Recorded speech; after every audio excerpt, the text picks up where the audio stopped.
இன்றைக்கு திராவிட முன்னேற்ற கழகம் 2021 சட்டமன்ற பொதுத் தேர்தலில் பல்வேறு அறிவிப்புகளை வெளியிட்டார்கள். குறிப்பா திராவிட முன்னேற்ற கழகம் ஆட்சிக்கு வந்தா சொத்து வரி உயர்த்தப்பட மாட்டாது என்று ஒரு வாக்குறுதி கொடுத்தார்கள். அப்படியா நடக்குது? இந்த ஆட்சியில வீட்டுக்கு 100% வரி உயர்வு, கடைக்கு 150% வரி உயர்வு, குடிநீர் வரி உயர்வு, குப்பைக்கு வரி உயர்வு. அது மட்டுமல்ல, இன்றைக்கு ஆலோசனை கூட்டத்தில் தெரிவிக்கப்பட்டார்கள், ஆண்டுக்கு 6% இந்த வரிகள் உயர்த்தப்படும் என்று.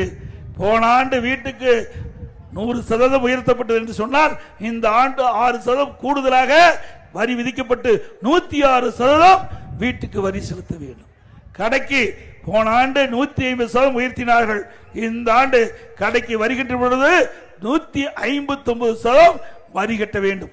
இப்படிப்பட்ட ஆட்சி தேவையா?